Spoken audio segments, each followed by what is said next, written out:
Underrated. There are a lot of underrated characters I've talked about on this channel, such as Bolt's delusional ass, Shiro and the homie Turbo, but these three ain't even close to the people I'm gonna be talking about today. This basically a hydrogen bomb versus a coughing baby, like trying to compete with a light skin before the great shift. It's just not fair. These three characters stand at the pinnacle of childhood characters. The aura that just seeps off their body, unmatched, their pool game, sensational, their swag, different. Yes, I'm glazing, and yes, I don't care. These are the characters that everyone can say are the GOATs without question. We gon' start off with one of the greatest aura farmers of all time, Hiccup Haddock III. People really just be downplaying this man's aura, talking like he ain't one of the best to ever do it. He was the first one to ever tame a dragon, and did it without having to scream at the top of his lungs like he just lost the love of his life. Was the first one to learn how to fly by himself, even Toothless was geeked, and was the first one to find the hidden world. Bro, his resume is stacked, and none of it is cap. Nowadays, guys be saying they're risk takers. Dog, just say you're unemployed. And just peep the aura. Made himself and his crew armor out of dragon scales so they're fire resistant. Got in the lab and built himself a fire sword, even with the zipple back gas and spark feature. Tell me this man ain't a genius. And people still wanna downplay him.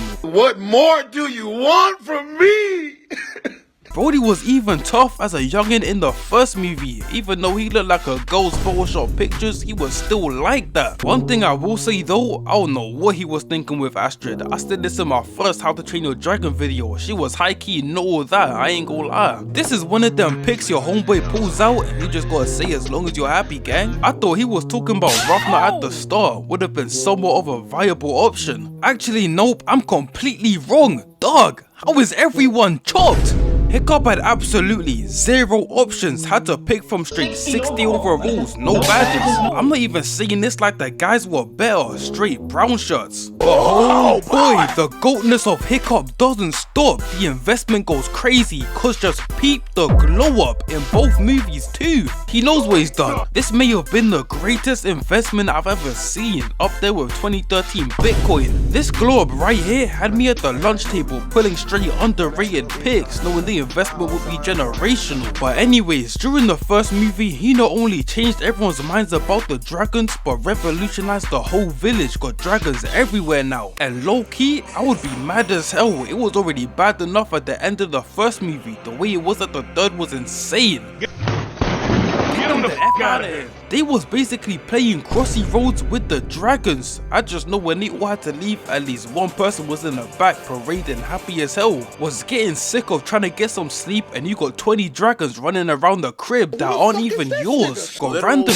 doo-doo all over the house and suddenly there's no dragons to be seen. And Hiccup's over here saying they're about to bring another batch of dragons. Bro, I will violate you. But even before changing the villagers' mindset, he defeated the queen dragon. It took a leg to do it, but it was still done. Stoic's dumbass really pulled up to the island thinking he was gonna cook. After smoking a bunch of dragons in his lifetime with ease, he thought this was gonna be a breeze. Red Death pulled up and he realized there's levels to this. We don't have the facilities for that, big man. Whole village hit a 100-meter sprint faster than Usain Bolt. Fastest I've ever seen them run, apart from that one time they heard LeBron was giving out free deer. Ran as fast as they could and I was right there next to them. Hey, and you can't even lie, this fight was tough as hell. They was up there hitting bro with Killua's rhythm echo. Had the Red Death tweaking, decided she was gonna blow up everything just to get smoked 2 seconds later. Hit the ground, mouth wide open, just confused like these. And now that I've really deeped it, Hiccup is a straight killer. Every villain he's faced that I know of in the movies, cause I haven't watched the show, he's straight murked. Sent Draco Bloodfist to his death with the fake alpha, and Grimo he sent scuba diving. And hey, I ain't gonna lie, this kill was kinda crazy. Sent bro falling about 500 feet into straight water, was cooked the second he touched it. I thought he was a pacifist. He was straight setting people on fire while trying to get jiggy with his goal. Ain't even think twice about it. They was out here hitting team combos, looking into each other's eyes like that one couple at school. Dog, focus. And Astrid really was a great girlfriend. The way she was glazing him to Drago was insane. If she's not like this, I don't want her. Hashtag know your girth, kings. And I'm not sure if you guys saw, but he made that Alpha switch teams in the third movie. He was over here bowing down to Toothless. Good boy. But Hiccup really is one of the GOATs. It's undeniable. From his accolades to his stats, he was really one of the all-time greats. But that brings me to my next person. Jim, Walk Him Down Lake Jr. This may be one of the most underrated characters I've ever seen. Whole show is straight peak. Let me not get started on that terrible movie, cause I'm finna just start lining up everything, so I'ma just leave it at that for now. But regardless of his terrible decisions in that movie, Jim Lake Jr. is one of the greatest characters in fiction, and his resume is also stacked. Defeated Bula, defeated Gunma, hit Angle wrote with that took no jutsu, defeated the Arcane Order, and the squad defeated Morgana.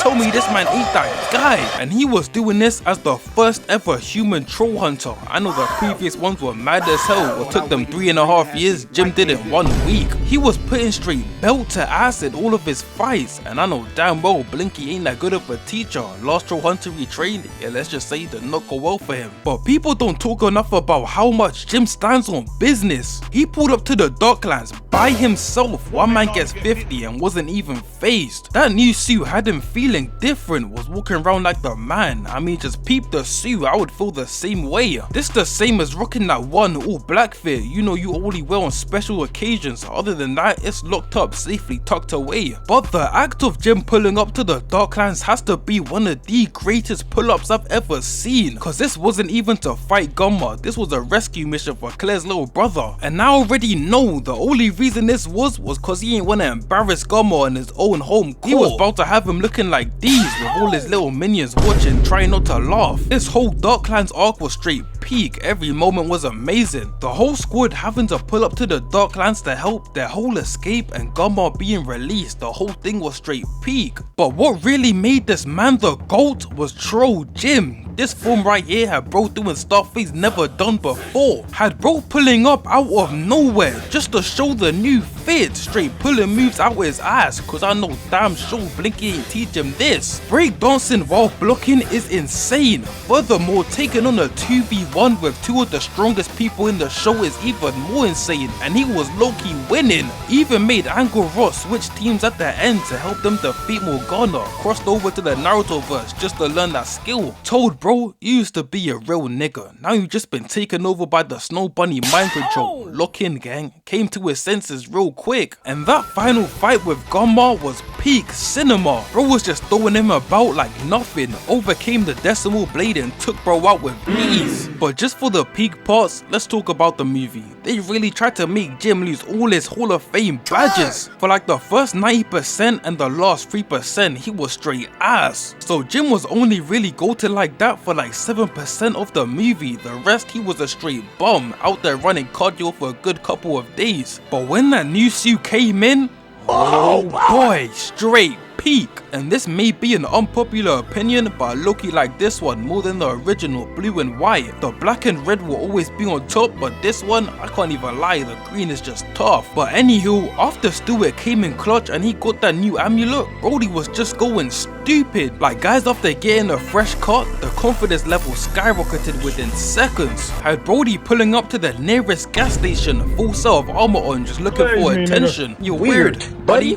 You're weird! But since I want to talk about the rest of that garbage movie, I'ma just move on to my next character, Maxsteel. This character may just be the least underrated, but I haven't seen enough people talk about him, so I'ma just take it upon myself to do so. And the second this man got Steel, he immediately started cooking, breaking out of Entech with ease and fighting the elemental on his first day on the job. I don't know what I would even do if I saw this coming right towards me. It's straight fight or flight, and I'm picking flight, getting the hell up power there with a quickness. Guys be swearing they about to go crazy in a fight. If that was me, I would have hit it with an uppercut and a left. Relax, brother. Everyone knows you're not like that. Stop it. And Max even has the pulling ability as well. On his first day of school, he bagged the finest goal, Sydney. Come on, man. That's too easy. And I ain't even gonna lie, the white chocolate in the show was kinda tough. Sydney, Max's mom, and that one officer from Entech. I'm trying to go crazy.